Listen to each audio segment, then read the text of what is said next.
Halo rekan-rekan semua dan Ibu Weni, semoga kita sehat selalu ya. Kami dari kelompok 4 akan menjelaskan tentang krisis yang terjadi di Amerika Serikat pada tahun 2008. Yang dimana sub pokok bahasan kita adalah bagaimana krisis tersebut bisa terjadi dan apa saja sih solusi yang bisa kita ambil. Oke, langsung saja kita bahas. Yang pertama, krisis keuangan di Amerika Serikat pada tahun 2008. Krisis ini disebabkan oleh banyak kasus keuangan yang terjadi sebelumnya. Salah satunya subprime mortgage.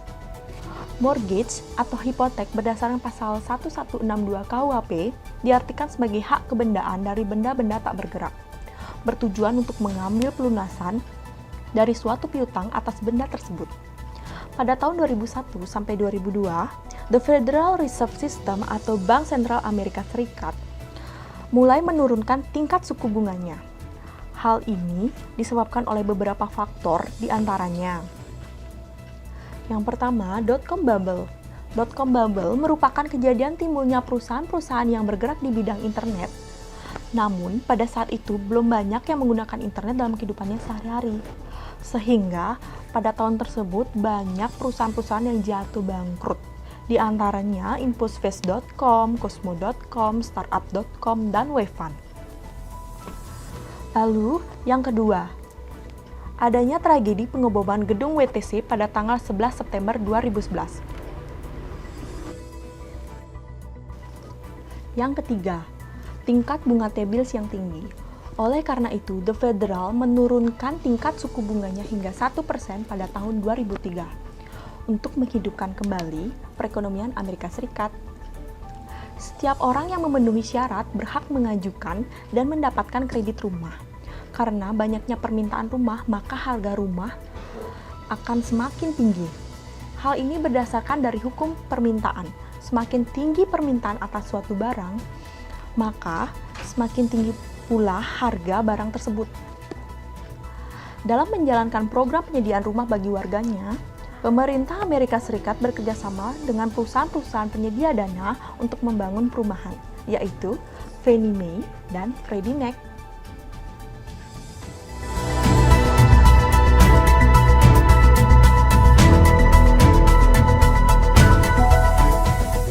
Akan dijelaskan proses pemberian kredit rumah serta pendanaan pembangunan perumahan yang melibatkan kredit Fannie Mae, Freddie Mac, dan perbankan serta investor. Pengajuan pengambilan kredit rumah oleh peminjam kepada bank pemberi kredit rumah melalui mortgage broker. Mortgage broker adalah pinjaman yang diberikan kepada masyarakat untuk membeli properti, di mana properti tersebut selanjutnya akan dijadikan jaminan berdasarkan dari kriteria masyarakat yang diberikan tunjangan. Kriteria tersebut dibagi menjadi dua macam, yaitu prime mortgage dan subprime mortgage. Prime mortgage adalah kredit yang diberikan pada masyarakat yang biasanya memiliki sejarah yang bagus, tidak adanya kebangkrutan atau keterlambatan pembayaran pada kredit-kredit yang telah diselesaikannya.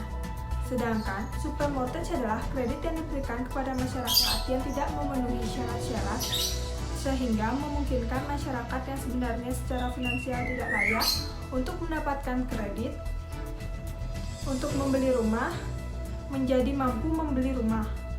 Subprime mortgage ini sendiri memiliki resiko yang lebih besar dibandingkan dengan prime mortgage. Selanjutnya, pengajuan peminjaman disetujui oleh bank sehingga bank memiliki hipotek atau atas rumah tersebut.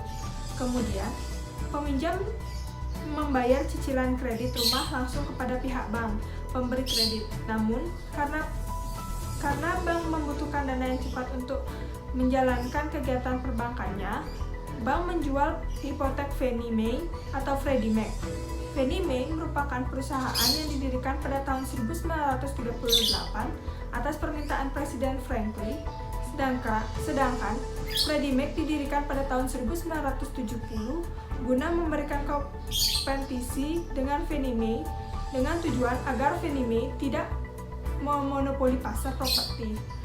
Namun karena Fannie Mae dan Freddie Mac tidak memiliki dana yang cukup sesuai dengan permintaan bank, maka mereka menjual kembali surat piutang dari bank kepada investor dalam bentuk sekuritas atau yang dinamakan dengan Mortgage Backed Security atau MBS. Kegiatan yang dilakukan Fannie Mae dan Freddie Mac ini disebut dengan sekuritisasi.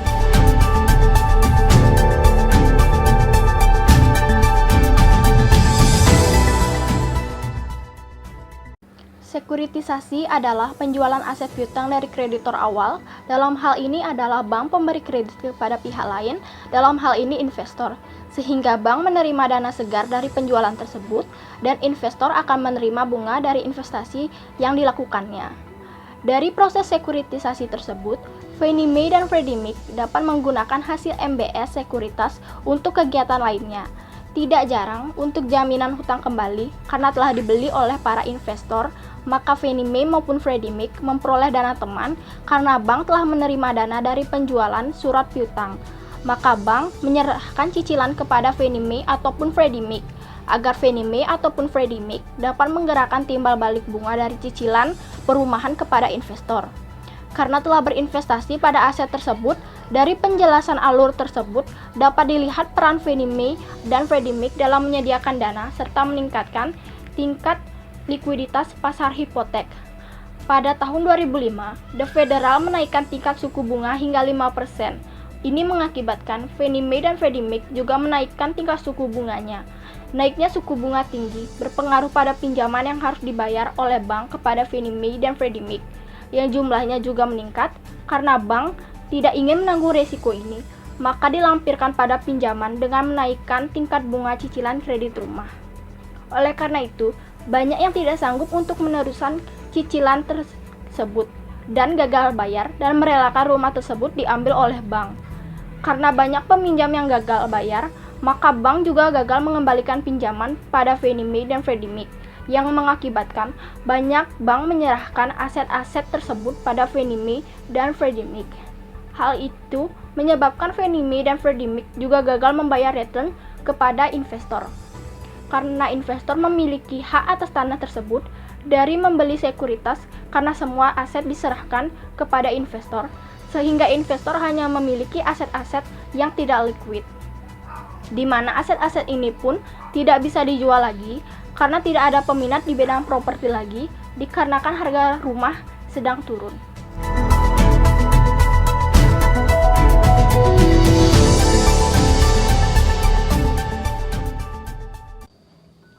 Hal itu mengakibatkan kebangkrutan para investor pada tahun 2008, termasuk diantaranya bank investasi terbesar dan tertua di Amerika, yaitu Lehman Brothers. Karena dari keseluruhan kegiatan investasi yang dilakukan oleh Lehman, 70%-nya di bidang properti. Mereka berpikiran bahwa aset perumahan akan selalu naik. Pada 10 September, Lehman mengumumkan kerugian sebesar 3,9 miliar US dollar dan berencana menjual sebagian besar kepemilikan atas bisnis manajemen investasinya karena para investor bangkrut.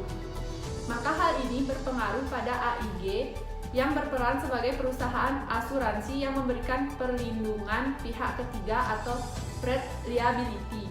Dalam hal ini adalah para investor yang berindustri properti. Dampak yang diterima AIG sangat besar. Namun, AIG mendapatkan bantuan dari pemerintah berupa bailout karena pemerintah beranggapan bahwa apabila AIG dibiarkan bangkrut, efeknya akan langsung pada masyarakat pemegang polis. Hal ini tentunya akan semakin berdampak pada perekonomian Amerika yang saat itu sedang mengalami krisis. AIG mengalami krisis likuiditas setelah kredit ratingnya downgrade. Pemerintah menguasai saham AIG New York sebesar 80% setelah menyatakan bersedia melakukan bailout AIG pada 16 September 2008 senilai 85 miliar US dollar. Pada 22 September, AIG resmi dikeluarkan dari Dow Jones Industrial Average. Sehubungan dengan ini, Lehman mengajukan perlindungan kebangkrutan. Namun pemerintah menyatakan tidak akan mengambil tindakan apapun sehingga pada tanggal 15 September 2008, Lehman mengumumkan pailit dengan hutang bank sebesar 613 miliar US dollar, di mana 155 miliar US dollar dalam bentuk obligasi.